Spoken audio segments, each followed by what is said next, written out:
शुभः शुभनमोदसिंहानिहते नमः संयुग आपूर्वयदाचनः आचमयुव जीवस्मरणिकैः केशवाय नमः स्वाहा नारायणाय नमः स्वाहा माधवाय नमः स्वाहा गोविन्दाय नमः हाधुङ्गैः गोविन्दाय नमः विष्णुवे नमः मधुसूदन नमः निर्विघ्नमाय नमः वामनाय नमः श्रीधराय नमः ऋषिकेशाय नमः पद्मनाय नमः दामोदराय नमः शङ्करनाय नमः युधाय नमः पुरुषोत्तमाय नमः दक्षिणाय नमः विद्राय नमः हरे नमः श्रीकृष्णे परमात्मा देवता देवी गन्धः प्राणाय बलिगः ओम नमो भगवते वासुदेवाय अपोज्योतिरसुन्दं ब्रह्म भूर्व सर्वम श्री महागणाधिपते नमः गणपतिलाक्षरो नमस्कार करा निर्विघ्नमस्तो समलिकविलोकरणः नमदृशिगुणाशोगणानिपः धूम्रके दुर्गणाध्यक्षो भारचन्द्रो वैराननः द्वादशैलाय नामानि पटे स्नेहादिवे विद्यारम्भो अहेजो प्रवेशे निर्विवेदासनरामे सुरेशैव विघ्नदशञ्जायते शुक्लां वरदरन्ते महिषीशवर्णं चतुर्भुजां प्रथमं ध्याये सर्वगुणौ शान्ते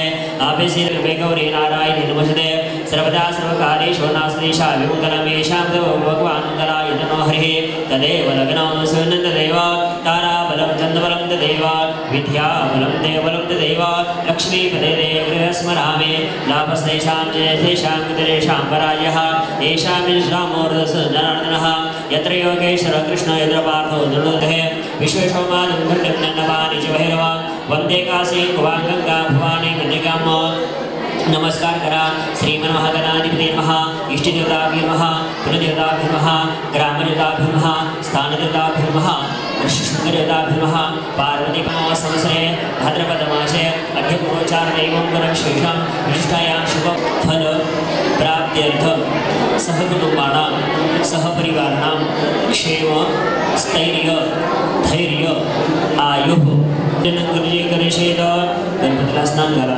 फुलाने नमो गणेभ्यो गणपतिभ्यो नमो नमो राधेभ्यो राधपतिभ्यो नमो नमो गृहेभ्यो गणपतिभ्यो नमो पाणि प्रतिगृहीतां पूर्वैचो माध्यमिक सुगन्धिनी महत्यादिनी वैभवो मया हृदय पूजा पुष्पाणि प्रतिगृहीतां पुष्पं समर्पयामि धूपं गृह्णामि स्थापयामि दीपं दर्शयामि नैवेद्यं निवेदयामि पानी फिरवा प्राणय स्वाहा अपने स्वाहा वेद स्वाहा उत्तवाह सर्वः सत्यं पूर्णमेव नमस्कार करा विघ्नेश्वराय प्रियाय लंबोदराय सकलाय जगदगाय नानाथ नमो नमस्ते एकदन्ताय विद्महे वक्रतुण्डाय धीमहि तन्नो दन्ते प्रचोदयात् मधुष्वान् समर्पयामि सिद्धिविनायक भगवान की जय गजानन महाराज की जय भरुणाय नमः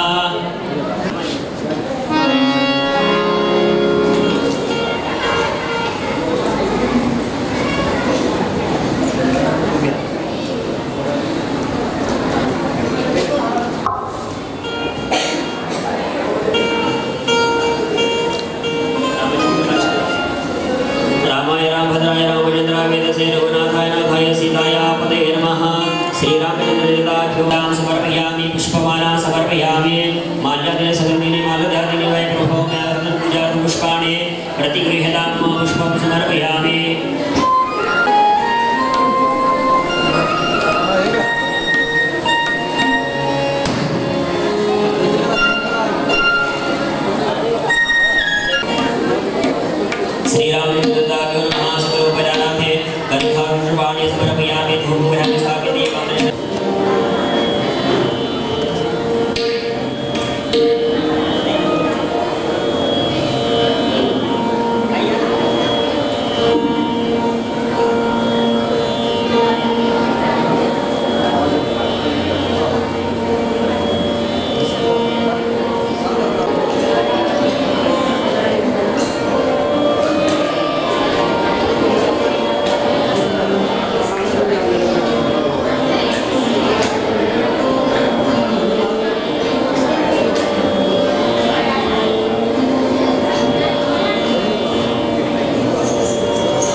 वागणूक बघून म्हणतो की अमका हा संत आहे, हो की नाही? तर श्रीमद भागवतामध्ये आणि अन्य पुराणातून सुद्धा मी सर्वांना आज खरंच प्रश्न विचारणार आहे, कारण परवा मी गंमत केली, पण आता एक टॉपिक झालं की प्रश्न, ठीक आहे? मग बडबड केली की 0 मार्क, पक्का? ठीक आहे. आणि ज्यांनी नाही सांगितलं त्यांना काय पनिशमेंट? दरवाजा जवळ जाऊन कोंबडी व्हायचं, ठीक आहे? आणि व्हिडिओ काढायचा असतो. लक्षपूर्वक ऐका, हा विषय आपल्यासाठी आहे. आपण संत म्हणजे कसं ओळखतो? प्रत्येक माणसाला वागणुकीतून आपण म्हणतो की बाबा अमका माणूस देव माणूस आहे किंवा अमका राक्षस आहे. त्याचप्रमाणे संतांना सुद्धा आपण त्यांच्या वागणुकीतून म्हणतो की हा संत माणूस आहे, संत आहे. संत तोची जाणा जगी दया क्षमा ज्याचे अंगी. त्याच्या अंगामध्ये कोणते गुण असतात? दया, क्षमा, तितिक्षा, संयम, अशी अनेकानेक ज्याच्यामध्ये सद्गुण आहे, तो म्हणजे संत, हो का? आता अनेक आपल्या भारत देशामध्ये संप्रदाय आहेत. संप्रदाय म्हणजे कळतं का? माहितीये का संप्रदाय म्हणजे काय? थोडक्यात सांगायच्या म्हणजे काही पद्धती, डिफरंट स्टाईल्स, डिफरंट ट्रेडिशन, अनेक संतांपासून हे अनेक संप्रदाय आहेत. तर त्या संप्रदायामध्ये अनेक साधू लोक जे असतात, संत महात्मे किंवा श्रेष्ठ व्यक्ती किंवा त्या संप्रदायातले साधक जे असतात, प्रॅक्टिस करणारे, तर त्यांची एक वेशभूषा असते. आता कुणी कुणी असं मोठं गंध लावतात की नाही, 3 उभ्या रेखाचं, पांढरं लाल किंवा नुसतं असं चंदनाचं तिळक लावतात ना. कुणी कुणी भस्म धारण करतात. कुणाच्या अंगावरती वस्त्र कशी असतात? पांढरी, हो. कुणी कुणी भगवे वस्त्र घालतात, हो ना. कुणी असे लांब कपडे, कुणी गाऊन सारखं घालतात. वेगळे वेगळे प्रकारचे आपण वस्त्र घालतात, हो की नाही? आणि अनेक संत असे सुद्धा आहेत जे लोक अल्प वस्त्रामध्ये म्हणजे कमी वस्त्रामध्ये राहणारे अवलिया साधू बाबा असतात, हो ना.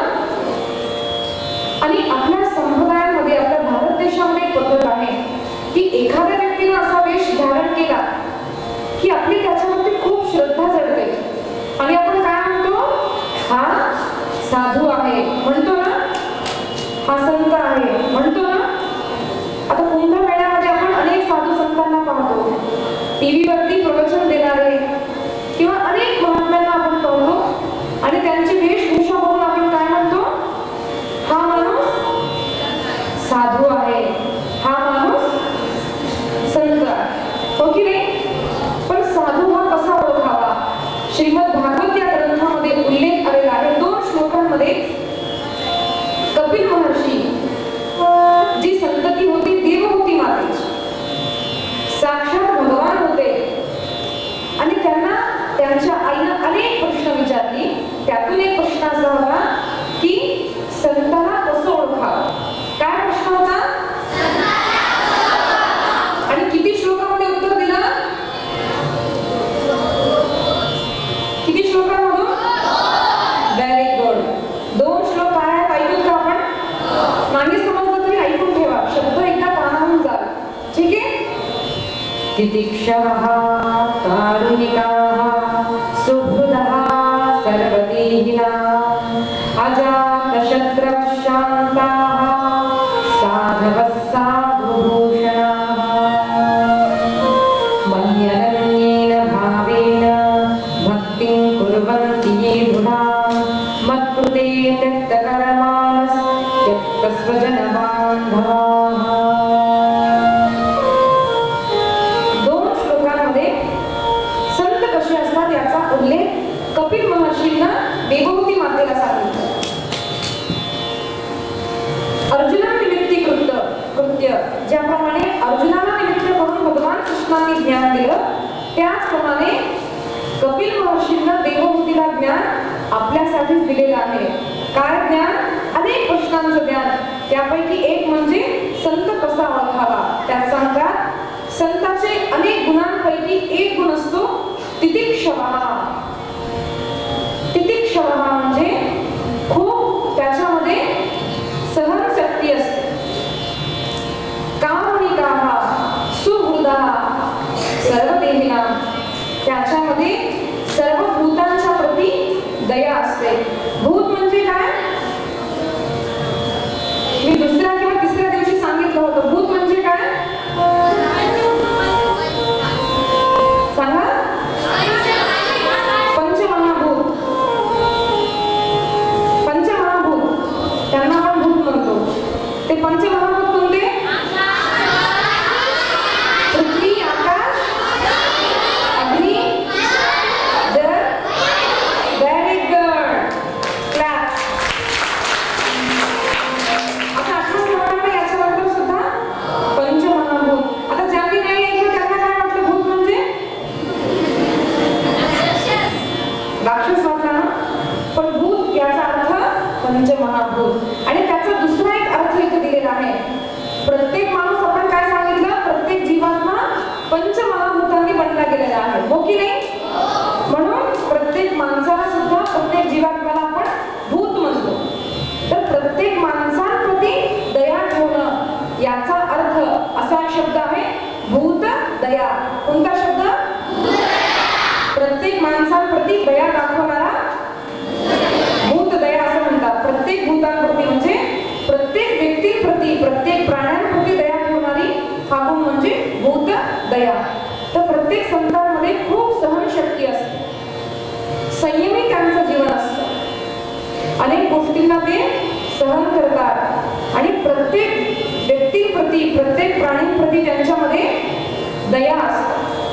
आणि एवढंच नाही तर त्यांचं जीवन हे भगवंतासाठी असतं. कुणासाठी? भगवंताची आराधना करण्यासाठी त्यांचं जीवन असतं. म्हणून इथे काय सांगितलं? तितिक्षवः कारुणिकाः सुहृदः सर्वदेहिनां. आणि नंतर शब्द आलाय अजातशत्रुवः. अजातशत्रू म्हणजे काय? अजातशत्रू म्हणजे काय? शत्रु म्हणजे काय? दुश्मन. हिंदी में दुश्मन. ठीक आहे. मग अजातशत्रू म्हणजे काय? ज्याला कुणी शत्रू नाहीये. ठीक आहे. ज्याला कुणी शत्रू नाहीये. प्रत्येक माणसाची ज्याने मैत्री केलेली आहे त्याचं नाव अजातशत्रू. आणि शांतः, तो अत्यंत शांत असतो. म्हणजे बोलत नाही असं नाही, त्याचं मन शांत असतं. असा साधू संपूर्ण साधूंचं आभूषण असतो, हो की नाही? समजा क्लासमध्ये एखादी मुलगी फर्स्ट आली, खूप छान वाटते, छान फर्स्ट आली, तर आपण काय म्हणतो? या संपूर्ण क्लासचे तो आभूषण आहेस म्हणे, हो की नाही? You are star of the class म्हणतो आपण. त्याचप्रमाणे असा जर एखादा व्यक्ती असतो तर त्याला आपण काय म्हणतो? साधुभूषण. हा साधूंपैकी आभूषण आहे, उत्तम साधू हा. तर यातले आपण थोडेसे उदाहरण बघू. यातमध्ये तितिक्षमा म्हणजे काय? सहनशक्ती. सहनशक्ती म्हणजे काय? कशाला सहन करायचा? सहन करणं म्हणजे आपल्या जीवनामध्ये अनेक विपरीत परिस्थिती येतात. विपरीत परिस्थिती म्हणजे जे आपल्याला अनुकूल नाहीये अशा अनेक विपरीत परिस्थिती येतात. तर त्या विपरीत परिस्थितीमध्ये सुद्धा तो आपलं स्वतःचं स्वरूप विसरत नाही, शांत राहतो. असा व्यक्ती म्हणजे तितिक्षावान, तो सहन करणारा. तुम्हाला एकनाथ महाराज माहिती आहेत का? एकनाथ महाराज कुठल्या गावाचे? कुठल्या गावातले? पैठणचे. माहिती आहे ना? पैठणमध्ये एकनाथ महाराज झाले. तर एकनाथ महाराजांचा विवाह झाला होता, त्यांचं घर होतं. तर अनेक लोकांनी काय केलं? त्या एकनाथ महाराजांना खूप त्रास द्यायचा प्रयत्न केला. आणि त्या गावामध्ये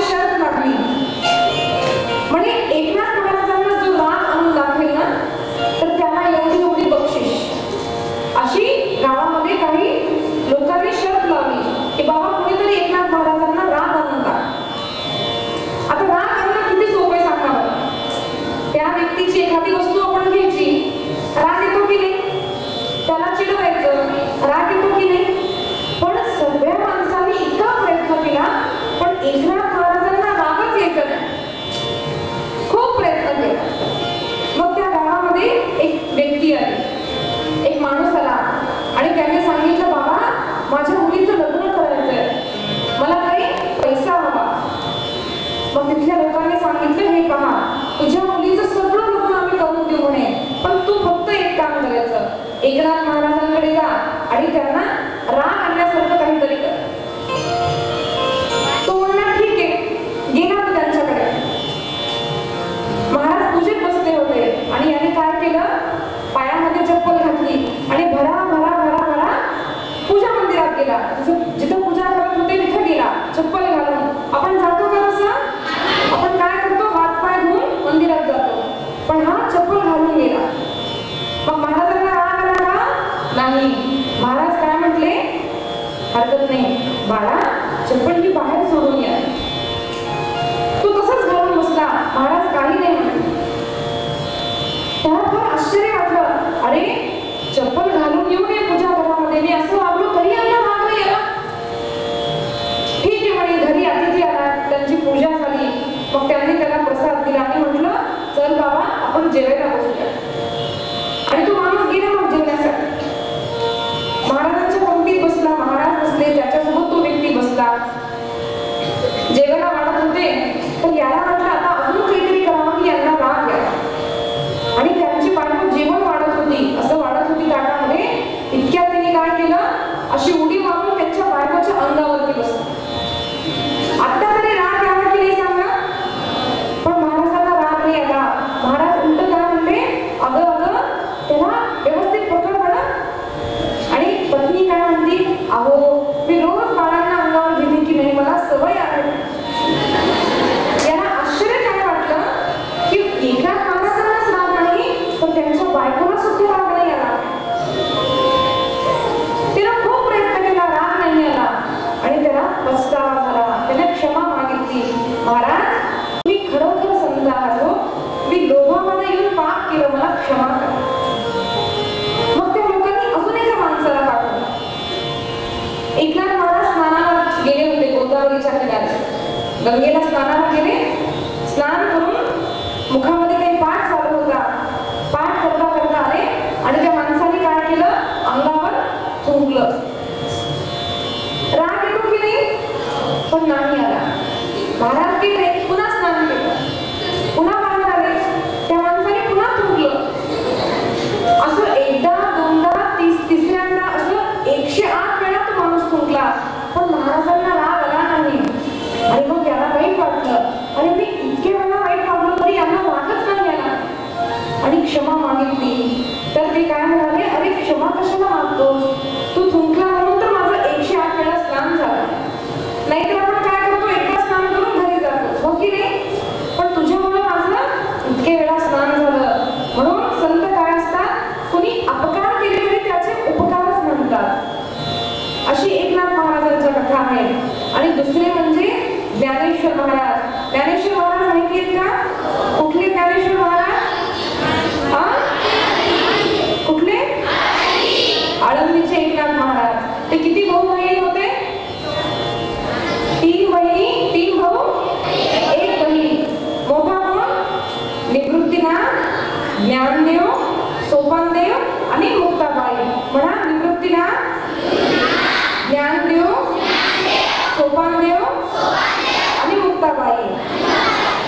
त्यापैकी काय झालं, ह्या 14 मुलांचा त्या गावामध्ये खूप अपमान करायचे होते. ते समोरून आले की दरवाजा बंद करायचा, त्यांना नको नको ते बोलायचं. मग एखाद्याला वाईट वाटतं की बाबा लोक आपल्याला अपमान का करतात. एकदा काय झालं, एकनाथ महाराज भिक्षा मागण्यासाठी गेले आणि प्रत्येक घरामध्ये त्यांना पाहिलं आणि दरवाजा लटून घेतला, त्यांना भिक्षा नाही दिली. पण एकनाथ महाराज खूप शांत राहिले. अनेक लोकांनी त्यांचा अपमान केला आणि त्यांनी एक श्रेष्ठ ग्रंथ लिहिला आहे. कोणता ग्रंथ माहितीये का? कोणता?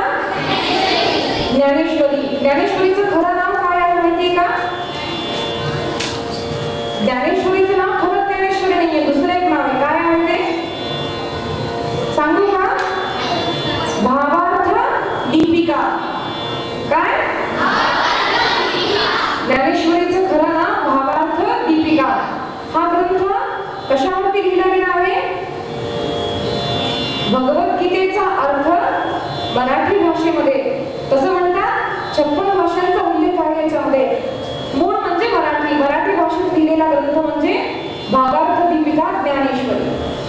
हा ग्रंथ त्यांनी लिहिला आणि भगवंताची प्रार्थना केली त्याच्यामध्ये. आणि ज्ञानेश्वर महाराजांनी काय म्हटलं माहिती का? आपण काय म्हणतो एखाद्याने आपला अपमान केला तर आपण म्हणतो देवा याचा वाईट हो, बघ मला किती त्रास देतो हा, असं साधारण माणूस म्हणतो की नाही. पण संत म्हणजे काय? संतांनी काय देवाला मागितलं की देवा सर्वांना सद्बुद्धी दे, त्याला मारून टाक, त्याचं काहीतरी वाईट कर. असं वागणारा जो माणूस असतो ना तो साधारण माणूस असतो. पण अपकार केला तरी त्याच्यामध्ये उपकार समजणारा आणि अनेक दुःखाला सहन करणारा म्हणजे तो संत असतो. याचा अर्थ तितिक्षवः. त्यांनी प्रार्थना जी लिहिली आहे ना त्याचं नाव पसायदान. माहिती का पसायदान काय आहे? सांगा बरं.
याचा अर्थ काय आहे माहितीये का? फळ म्हणजे कोण? दुष्ट व्यक्ती. तर त्यांनी काय मागितलं? दुष्टाचा नाश हो असं नाही, तर एखादा व्यक्ती जरी दुष्ट असला देवा तर त्याला सद्बुद्धी दे. कारण जन्मल्यापासून कुठलाही माणूस वाईट नसतो, संगतीने एखादा माणूस वाईट होतो. म्हणून संतांकडे हा गुण असतो तितिक्षवः. आपण प्रत्युपकार करतात. आपण त्यांच्यावर अत्याचार जरी केला, वाईट जरी बोललो तरी ते आपल्यावरती उपकारच करतात. सुहृदः म्हणजे प्रत्येक व्यक्तीप्रती त्यांना प्रेम असते की बाबा प्रत्येकाचं कल्याण हो असं आचरण करणारा म्हणजे संत असतो. अजातशत्रू म्हणजे विचार करा, प्रत्येक माणसाला कोणी ना कोणी शत्रू असतो की नाही? आपण किती चांगलं वागा, पण एखादा व्यक्ती आपल्याशी वाईट वागतो. मग संतांसोबत वाईट वागलेले लोक नाही आहेत का? वागले की नाही? विसोबा खिचराने किती त्रास दिला ज्ञानदेवांना. तसं पाहिलं तर ते शत्रू होते. मग ज्ञानदेव महाराज अजातशत्रू कसे झाले? कसे झाले अजातशत्रू? पहिली नंबर म्हणून अजातशत्रू कसे झाले?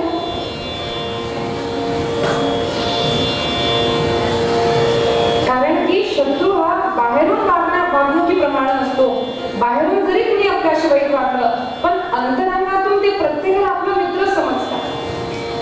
वाईट वागला हरकत नाही, त्याचा संस्कार, पण माझा संस्कार चांगलं वाग, तो चुकला हरकत नाही पण समजेल असं म्हणून इतरांप्रती चांगलंच वागणारा, मित्रभाव ठेवणारा म्हणजे अजातशत्रू हे संत असतात. म्हणून संतांना फक्त वेशाला नाही तर संतांना त्यांच्या आचरणातून ओळखायचं असतं. मग हे वेश वगैरे धारण करावा की नाही सांगा मला. एखाद्याला समजा दाढी जटा वगैरे आहे, त्रिपुंड धारण केलं, कोणी भस्म धारण केलेलं आहे, मग हा साधू असतो का? असतो का? नाही नसतो. म्हणजे जटा धारण केली म्हणजे साधू नाही असं का? टिळा लावला म्हणजे साधू नाही असं का?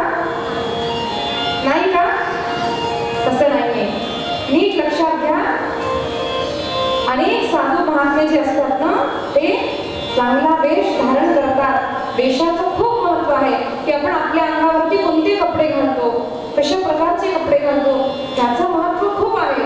म्हणून एखाद्याला तिलक लावलं, काही भगवे वस्त्र घातली, विशिष्ट प्रकारचे वस्त्र घातली, तर तो साधू नाही असं नाही. पण फक्त वेश धारण केला तर साधू होत नाही. लक्षात आलं का? वेश धारण करणारे साधू असतात, साधू वेश धारण करतात. कुणाला जटा असते, कुणाला दाढी जटा असते, कुणाला दाढी असते, कुणाला साधा वेश पण पिळा असतो, कुणाच्या हातामध्ये माळ असते, गळ्यामध्ये माळ घालतात. असे विशिष्ट प्रकारचे वेश धारण करणाऱ्यांना आपण साधू म्हणतो. तो साधूचा वेश, कळाला का? पण फक्त वेशावरती साधू म्हणू नये.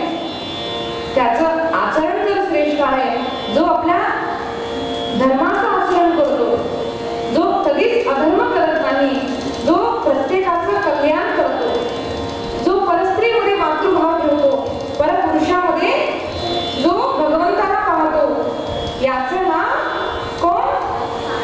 याला आपण काय म्हणतो? मग वेशाचं महत्व आहे की नाही? वेशाचं महत्व आहे. का आपण वेश धारण करतो? आता समजा आपण सिनेमाला पिक्चर पाहायला गेलो, समजा 3चा शो आपण गेलो आणि तिथं पाहिलं एखादे गाडीवाले बाबा बसले, जटा धारण केली, तर सगळे पिक्चर सोडून त्यांनाच बघत बसतील, हो की नाही?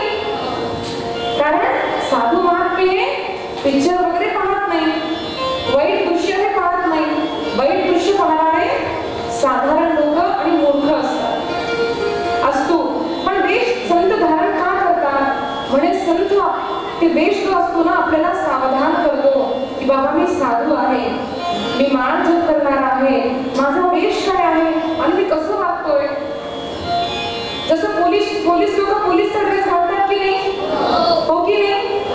पण पोलीस खूप जरी चांगले असते, पण एखादा व्यक्ती वाईट असतो पोलिसांमध्ये, मग पोलिसाच्या वेशाचं महत्व आहे की नाही?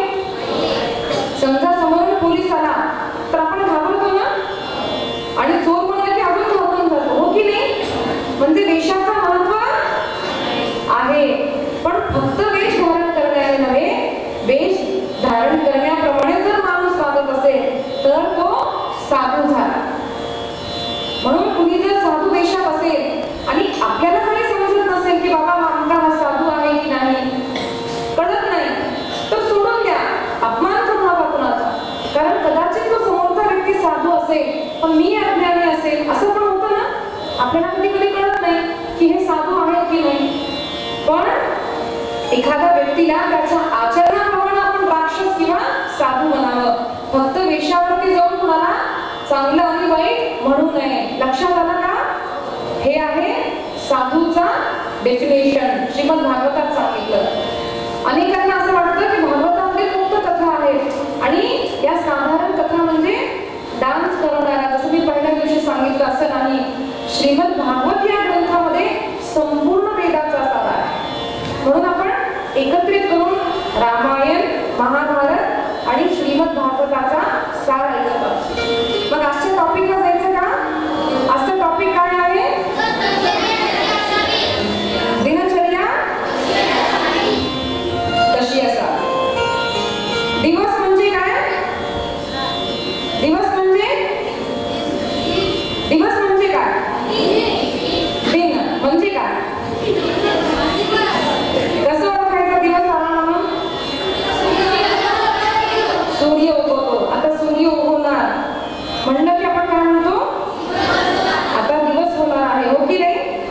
आणि रात्र म्हणजे सूर्य मावळतो, त्याला आपण रात्र म्हणतो. मग आपण सकाळी केव्हा उठतात सगळेजण? 6. अजून 10, 11, 4, 5,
आधी सकाळी लवकर उठावे. सकाळी जितकं होईल तितकं लवकर उठावं. आणि उठण्याची वेळ कुठून सुरू होते माहिती का? 2-1 वाजता नाही, रात्री सकाळचे 3:30 ला जर आपण उठायचा अभ्यास केला तर हा काळ फार उत्तम असतो. 3:30, 4:45 याच्यामध्ये उठावं. 3:30 ते 4च्या मध्ये लवकर उठावं. आणि तिथून 6 वाजेपर्यंतचा वेळ जो असतो, 5:30-6चा वेळ, हा प्रत्येक साधकासाठी उत्तम वेळ मानली गेली आहे. तुम्हाला एक एक्झाम्पल सांगू का? तरुण काळ, सकाळी पहाटे 3:30-4 ला उठा आणि एखादं प्रवचन किंवा कुठलंही गाणं लावा. ठीक आहे? आणि आपण रोज समजा आपण 40-50 स्पीडवर व्हॉल्यूम करतो ना आवाज, समजा 50 व्हॉल्यूमवर ऐकत असतो ना, तर सकाळी फक्त तुम्हाला 10 व्हॉल्यूमवर गाणं व्यवस्थित ऐकू येतं. फक्त 10-15 म्हणजे व्हेरी मिनिमम व्हॉल्यूम, कमी आवाजामध्ये छान तुम्हाला प्रवचन गाणं ऐकू येतं. असं का बरं सांगा? आणि ती सकाळ झाली 10, 11, 9 असे वाजले ना, मग आवाज मोठा करावा लागतो, ऐकू येत नाही. का बरं तसं? शांतता नसते. म्हणजे पहाटे शांती असते का नाही? पहाटची वेळ एकदा बाहेर सगळे लोक, जास्तीत जास्त लोक झोपलेली असते आणि उठले तरी अशी गडबडीची कामं सुरू होत नाहीत एकदम सकाळी. म्हणजे बाहेरचं वातावरण शांत असतं. दुसरी गोष्ट, आपल्या मनाची अवस्था आणि शरीराची अवस्था कशी असते? आपण झोपेतून उठलो की एकदम फ्रेश असतो की नाही सांग? आता सवयीकडे पण वाटतं बाबा 3:30-4 ला उठायचं म्हणजे झोप आली असं वाटतं आपल्याला, जड जातं की झोप येते, झोपावं. पण एकदा काय आपण अभ्यास केला ना, मग रोज बरोबर त्याच वेळेला जावे. आणि या वेळेमध्ये अभ्यास का करावा? कारण त्या वेळेमध्ये आपल्या मनाची अवस्था खूप शुद्ध आणि संथ असते, एकदम मन शांत. समजा रात्री आपण काही विचार करून झोपलो, अभ्यास करून झोपलो, किंवा भांडणं जरी झाले किंवा अभ्यास जरी केला, काही जरी विचार आपल्या मनात असतील ना, आपण झोपी गेलो आणि सकाळी उठलो तर मन एकदम शांत, खूप विचार मनामध्ये नसतात. रात्री झोपताना खूप विचार असतात की नाही? आज असं झालं, आज तसं झालं, तिथं गेलो होतो, असं झालं, सगळ्या गोष्टी आपल्या मनात रात्री असतात. पण सकाळच्या वेळेस मन शांत असतं. म्हणजे मन शांत. बरं, आता शरीराबद्दल सांगा. शरीर थकलेलं असतं का? शरीर थकलेलं असतं? खूप थकून गेलेली असं असतं का? नाही, एकदम फ्रेश. का? तर छान आपली झोप झालेली असते, हो ना? तुम्हाला माहिती का झोपेचं अजून एक काय नाव आहे इंग्लिश मध्ये? स्लीप. अजून एक नाव काय सांगू का? Power nap. लक्षात आलं का? Power nap, NAP, power nap. असं का म्हणतात माहितीये का? आपण झोपल्यानंतर आपल्यामध्ये ऊर्जा जागृत होते, शक्ती आपल्याला मिळते. म्हणून आपण थकल्यावर थोड्या वेळ जरी झोपलो ना आणि झोपेतून उठलो की आपल्याला काय होतं? खूप शक्ती आल्यासारखी वाटते ना? वाटते का नाही? आपण कशाबद्दल बोलतोय? कशाबद्दल? जोरात सांगा.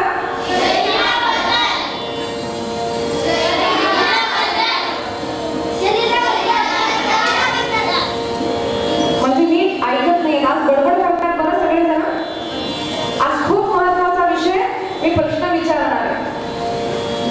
इथं येऊन बघा एकदा, तुम्हाला सगळे दिसतात, अगदी मागं बसलेले शिक्षक सुद्धा.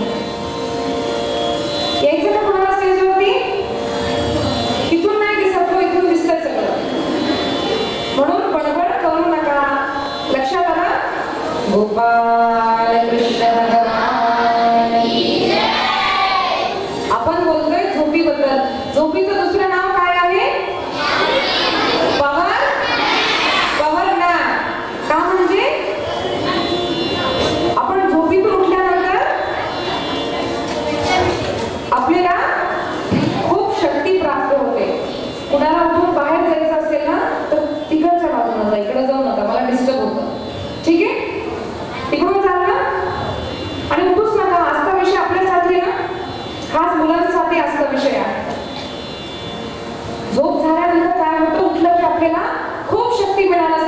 जडते. म्हणून सकाळची वेळ ही शरीराला सुद्धा उत्तम.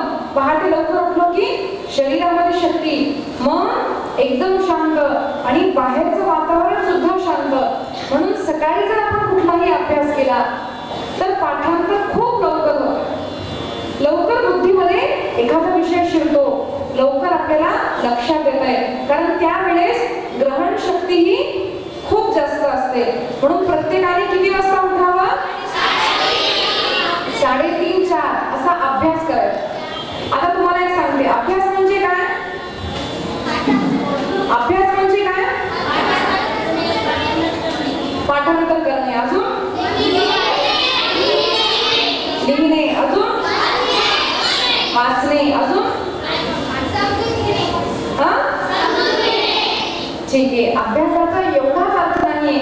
अभ्यासाचा दुसरा अर्थ आहे प्रॅक्टिस. काय? भगवद्गीतेमध्ये एक शब्द आला आहे, अभ्यास योग. अभ्यास योग. योग म्हणजे युंज धातूपासून योग हा शब्द बनलेला आहे. जोडणा, जोडतं जे आहे ना त्याला आपण योग म्हणतो.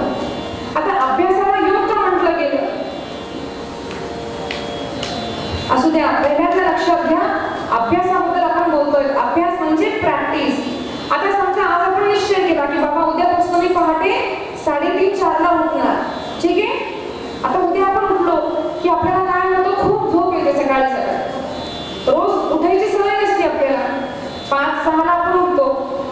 मग आता आपण ऐकलंय की बाबा सकाळी अभ्यास छान होतो, सकाळची वेळ ही अभ्यासासाठी उत्तम आहे. मग आपल्याला एकदम अभ्यास नाही होणार, अगोदर झोप लागते आपल्याला. तरी पण काय करायचं? नाही, जाऊ दे बाबा, झोपच लागेल मला म्हणून झोपायचं नाही. रोज अलार्म त्याच वेळेवर लावायचा. आपण वॉच सेट करायचं, 3:30-4 वॉच सेट करायचं आणि रोज रोज उठायचं. मग 15 मिनिट अभ्यास करा, 10 मिनिट अभ्यास करा. असा जर रोज आपण अभ्यास म्हणजे प्रॅक्टिस जर रोज केली ना तर कमीत कमी 21 दिवस रोज आपण एखादे काम करतो ना तर 21 दिवसानंतर आपल्याला दुसऱ्याने कुणी उठवायची आपल्याला अलार्मची गरज नसते. 21 दिवस जर आपण रोज एखादं काम केलं तर बायोलॉजिकल क्लॉक म्हणजे माहिती का? माहिती का? क्लॉक म्हणजे घड्याळ, वॉच. बायोलॉजिकल क्लॉक म्हणजे काय? आपल्या शरीरामध्ये एक वॉच असतं.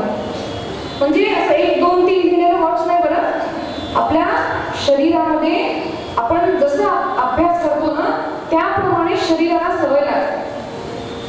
आणि रोज आपण 21 दिवसापर्यंत हा अभ्यास केला तर 22व्या दिवशीपासून शरीराला आपोआप सवय होते. 3:30-4 वाजले, रोजची वेळ झाली की बरोबर माणसाला जाग येते. का? तर अभ्यास झालेला असतो. अभ्यास म्हणजे प्रॅक्टिस झालेली असते. कळालं का? तर असा जर रोज आपण अभ्यास केला तर आपण रोज सकाळी लवकर उठू शकतो. कळालं का? ठीक आहे. आता आपण 1 ते 10वी पर्यंत शिकतो ना. आता 10वी नंतर कॉलेज वगैरे आणि साधारणतः काय होतं बाबा 9वी 10वी आल्यानंतर मुलांना खूप हार्डवर्क करावं, खूप अभ्यास करावा असं आई मुलांनाही वाटतं, आई वडिलांना वाटतं आणि मुलांना सुद्धा वाटतं. आत्तापासून अभ्यास कशाला, आपण 9वीत गेल्यावर अभ्यास करू, हो की नाही? पण अभ्यास जो असतो ना आपण लहानपणीपासून जर अभ्यास करायची आपल्याला सवय असते तर आपल्याला मोठं झाल्यावर जड जात नाही. नाहीतर काय होतं, मुलगी 10वीत आली बाबा, मुलगा 10वीत आला, 9वीत आला म्हणलं की टेन्शन, मग स्ट्रेस होतं. कारण कधी उठायची सवयच नाही आपल्याला आणि एकदम मग जड जातं करण्यासाठी. आणि आपल्याकडे काय, आपण लहानपणीपासून आपल्याला माहित असतं की बाबा मला मोठं होऊन टीचर व्हायचंय किंवा डॉक्टर व्हायचंय असं आपण निश्चय करतो की नाही? करतात की नाही आतापासून? काय व्हायचं तुम्हाला? टीचर व्हायचं. परवा सांगितलं मला तुम्ही मुलाला डॉक्टर व्हायचंय, टीचर व्हायचंय, CA व्हायचंय, हो ना? मग आपला ध्येय लहानपणीपासून काही ना काही मनात असतं आपल्याला. मग एकदम जर मोठं झाल्यानंतर आपण काम करू लागलो, एकदम लवकर उठणं तर आपल्याला जड जातं. म्हणून अभ्यास हा लहानपणीपासून करावा. लक्षात आला का? यालाच आपण काय म्हणतो? अभ्यास म्हणजे प्रॅक्टिस. तर आपण पहिल्यांदा लवकर उठण्याचा अभ्यास करावा. ठीक आहे का? सकाळी लवकर उठण्यापासून. उठल्यानंतर काय करावं? आपण पलंगावर झोपतो किंवा गादीवर झोपतो, ठीक आहे, किंवा खाली झोपतो. उठल्यानंतर एकदम काय करतो आपण? उठल्यानंतर अगोदर आपण आपले पाय खाली ठेवतो, हो की नाही? म्हणजे आपल्या भूमीला आपले पाय लागतात. आणि भूमी म्हणजे कोण आहे? देवाची पत्नी आहे, देवाची शक्ती आहे. आणि भूमी जर नाहीये तर आपलं जीवन आहे का? समजा भूमी नाही, कुठं सगळे खड्डेच आहेत, आपण जगू शकतो का? नाही. भूमी नाही तर आपलं जीवन नाही. मग त्या भूमीवरती आपण चालतो, हो की नाही? कधी पडतो, मग तिला वजन होत असेल की नाही? म्हणून त्या देवाला प्रार्थना करायची. पहिल्यांदा हा श्लोक म्हणायचा उठल्यावर. मी 2 वेळेस सांगते, म्हणता का? समुद्रवसने देवी पर्वतस्थलमण्डले विष्णुपत्नी नमस्तुभ्यं पादस्पर्शं क्षमस्व मे. समुद्रवसने देवी पर्वतस्थलमण्डले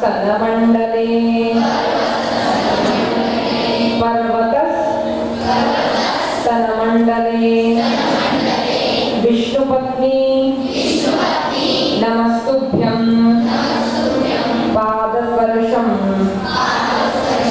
क्षमस्व मे. लक्षात आलं याचा अर्थ? देवीला आपण क्षमा याचना करतो की हे देवी, तुला माझा पायाचा स्पर्श होतोय, मला तू क्षमा कर. पण तुझ्याशिवाय आम्ही जगू शकत नाही, म्हणून मला पाय टाकावा लागणार. म्हणून पृथ्वीला वंदन करून आधी पृथ्वीवरती पाय ठेवायचा. त्याच्यानंतर काय करायचं? दोन्ही हातांना असं ठेवायचं, असं घेऊन जोडून त्या हाताला पाहून एक श्लोक म्हणायचा. तो श्लोक म्हणूयात का? कराग्रे वसते लक्ष्मी करमूले सरस्वती करमध्ये तु गोविंद प्रभाते करदर्शनम्. कराग्रे, कराग्रे म्हणजे अग्रभागामध्ये वरती. कराग्रे वसते लक्ष्मी, इथं लक्ष्मीचा वास आहे म्हणे. करमूले सरस्वती करमध्ये तु गोविंद प्रभाते करदर्शनम्. सकाळी आपण काय म्हणतो की या माझ्या हातांमध्ये अग्रभागामध्ये लक्ष्मी आहे, खालच्या भागामध्ये सरस्वती आहे आणि मध्य भागामध्ये हा गोविंद म्हणजे कृष्ण आहे. एकंदरीत आपण सगळ्या देवांचं स्मरण करून आपल्या हातांना दर्शन करतो. नंतर काय करायचं? असं करायचं. आणि हे काय म्हणतो आपण? Warm up. ठीक आहे? उठल्या उठल्या देवतांचं स्मरण करून आपण वॉर्म अप होतो. आणि असं स्मरण का करायचं? हातांना का व्हायचं? विचार करा, आपले जर हात नाहीये, आपण कुठलं काम करू शकतो का? कर्म प्रधान विश्वरची राखा. म्हणजे आपल्याला काम करण्यासाठी हातांची गरज आहे, हो की नाही? म्हणून या हातामध्ये कुणाची शक्ती आहे? देवाची शक्ती आहे. म्हणून हातांना त्या देवतांना स्मरण करून, हातांना प्रणाम करून आपल्या दिवसाचा आपण आरंभ करावा. ठीक आहे? याला आपण काय म्हणतो? करदर्शन. काय म्हणतो? कर म्हणजे हात. भूमी दर्शन म्हणजे जमिनीचं दर्शन. कोणता श्लोक म्हणतो? समुद्र वसने देवी. आणि मी विनंती करते, आम्ही जे श्लोक आता आपण ऐकत ना ते कसं तुम्हाला आई वडील सांगत असतील, पण जर म्हणायचे असतील ना तर मी लिहून देईन. पण शिक्षकांना विनंती, पालकांना विनंती की हे मुलांकडनं रोज करून घ्या. कारण आपण प्रवचन नुसतं ऐकत नाही, तर ते जेव्हापर्यंत आपण आचरणात आणत नाही तेव्हापर्यंत त्याचा काही उपयोग नसतो. म्हणून लिहून द्यायचं असेल तर मी लिहून देईन, पण रोज हा शाळेमध्ये शिकवा किंवा घरी थोडासा वेळ काढून मुलांना हे रिव्हिजन करायला लावायचं. ठीक आहे? तिसरं आपण काय करतो? सकाळी उठल्यावर देवताचं स्मरण झालं, नंतर काय करतो? दंत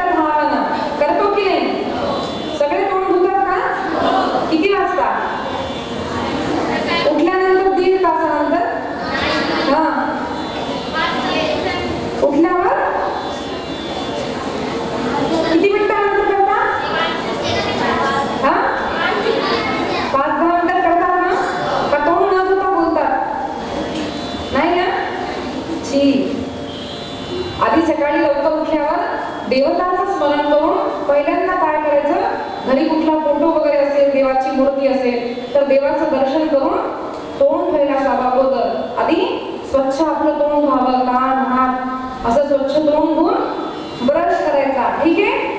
ब्रश नंतर जीभ साफ करतो की नाही, म्हणजे स्वच्छ व्हायचं. आणि ब्रश कसं करता बाबा, त्या ब्रशला पेस्ट लावून सगळ्या गावात फिरून येतं का? फिरून येतं कसं? कोणी कोणी फिरतात ना? मी पाहिलं आहे. फिरतात ना? तसं नाही फिरायचं. आपण तोंड धुताना आपल्याला कोणी पाहू नये, घाण कसं लोकांना आपलं तोंड दाखवायचं नाही. आपण वॉशरूम मध्ये किंवा बेसिन जवळ जायचं, तोंड धुवायचं, पेस्ट ब्रश धुवायचा स्वच्छ वर, असं नुसतं उचललं पेस्ट लावली असं नाही. कारण तर ब्रश उघडा असतो ना, तर त्या ब्रश मध्ये सुद्धा बारीक किडे जाऊन बसतात. म्हणून ब्रश स्वच्छ धुवायचा, पेस्ट लावायची आणि तोंड धुवायचं. ठीक आहे. कोणती पेस्ट वापरता तुम्ही? रोज कोलगेट वापरता रोज? तुम्ही हे खाता का? खातच असताल. मग कोलगेट कसं वापरता? कोलगेट मध्ये काय असतं माहितीये का? आता सांगितलं बघू बरं किती लोक वापरते. कोलगेट मध्ये अनेक प्राण्यांच्या हाडाच्या असतात ना, त्याचं पावडर मिक्स केला जातं, डुकराचं सुद्धा. खरं सांगते बरं, त्या कंपनीची माझं काही वैर नाहीये, हे प्रूव्ड आहे. हे परवा काही वर्षांपूर्वी कोर्टमध्ये प्रूव्ह झालं. तरी सुद्धा काही कंपनी आहे बाबा, पैसे खाऊ घालून ती कंपनी चालू आहे. पण जे खात नसतील, खात असतील ते सुद्धा वापरू नका. अनेक असे आयुर्वेदिक प्रॉडक्ट्स आहेत जे अनेक झाडांपासून वृक्षांपासून बनवलेले जे आहेत, तसे ज्या पेस्ट असतात ना, फक्त त्याच वापरा. आपल्या शिक्षणाचा उपयोग फक्त पैसे कमवण्यासाठी व्हावा का? नाही. रोजचं आपलं जीवन शुद्ध होण्यासाठी आपल्या ज्ञानाचा उपयोग व्हावा, हो की नाही? म्हणून लक्षात घ्या, आपण कुठले जे प्रॉडक्ट्स वापरतो, खाणं पिणं, बिस्किट वगैरे सुद्धा आपण जे खातो ना, त्याच्यावरती लिहिलेलं असतं. चौकशी करा, आपण जे खातोय ना त्याच्यामध्ये अखाद्य पदार्थ काही आहेत का, हे पहा तुम्ही. अनेक अशा पदार्थ आहेत, बिस्किट चॉकलेट, त्याच्यामध्ये अनेक पदार्थ प्राण्यांपासून बनलेले, प्राण्यांचं रक्त सुद्धा अनेक पदार्थांमध्ये वापरतात. म्हणून न पाहता फक्त छान आहे बिस्किट, छान आहे चॉकलेट म्हणून खायला जाऊ नका. आपल्या ज्ञानाचा उपयोग करा की मी काय खातीये, काय वापरतीये. आणि आता तुमची इच्छा, डुकराच्या तोंड धुवायचं तर धुवा तुम्ही, हरकत नाही. पण अशा अनेक प्राण्यांचा त्याच्यामध्ये वापर केला जातो, हे प्रूफ आहे. म्हणून हे पेप्सोडेंट आणि कोलगेट वगैरे वापरत जाऊ नका, ही विनंती. मग सकाळी काय करावं? ब्रश करावं. ठीक आहे. नंतर आपली जीभ सुद्धा आपण साफ करावी, स्वच्छ तोंड धुवावं. त्याच्यानंतर काय करतो आपण सकाळी? तोंड धुतल्यानंतर काय करायचं?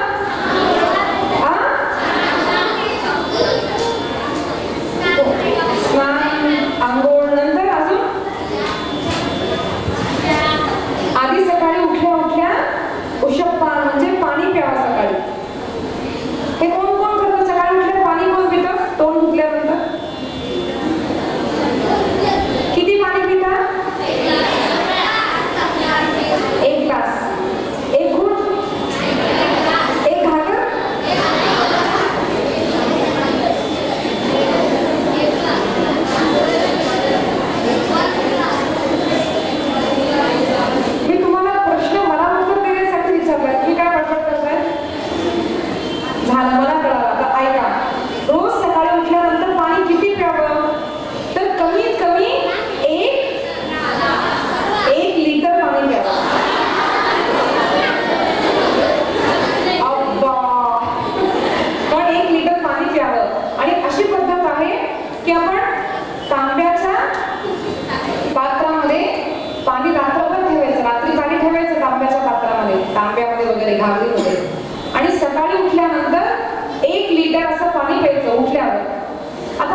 मग काय असं करावं?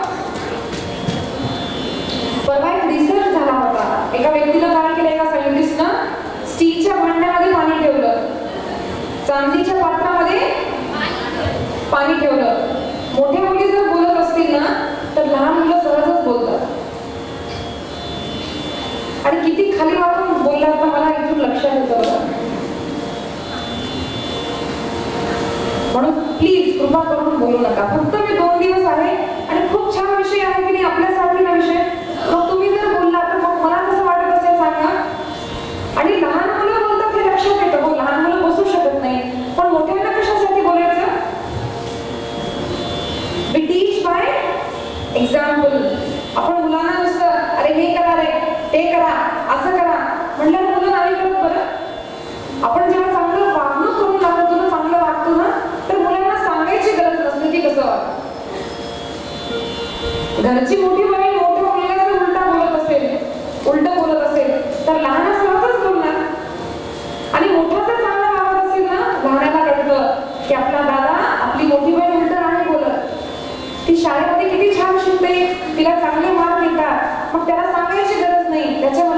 त्याच्या मनामध्ये आपोआप ही भावना जागृत होते की मला चांगला अभ्यास करायचा आहे, चांगलं वागायचं आहे.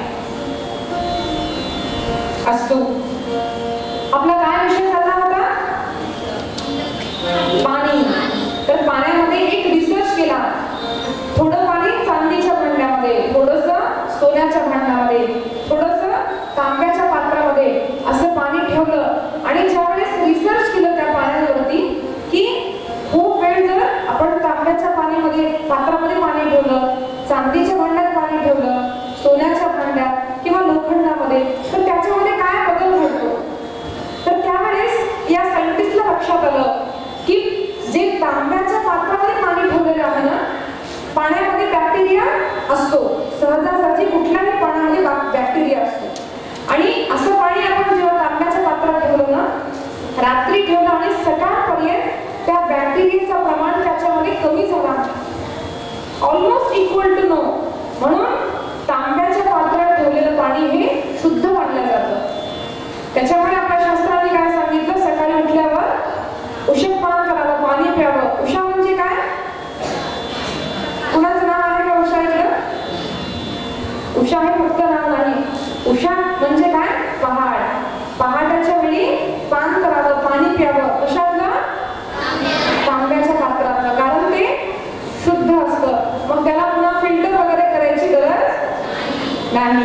सकाळी उठल्यावर अगोदर पाणी प्यावं. त्याच्यानंतर काय करतो आपण? व्यायाम करता का तुम्ही? कुणी कोण कोण व्यायाम करतं? अरे वा, तुम्ही 21 जून का योग दिवस? 21 जून का 21 जुलै? 21 सगळ्यांकडनं उत्तर हवं. मोठ्या मुली सांगा बरं, बोलत होतात ना.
ध्यानाचे अंग आहेत, योग याचे अंग आहेत. योग म्हणजे फक्त प्राणायाम असेल का? नाही. योग मध्ये अनेक प्रकारचे अंग आहेत. त्यातला आसन प्राणायाम हा फक्त एकच अंग आहे. रोज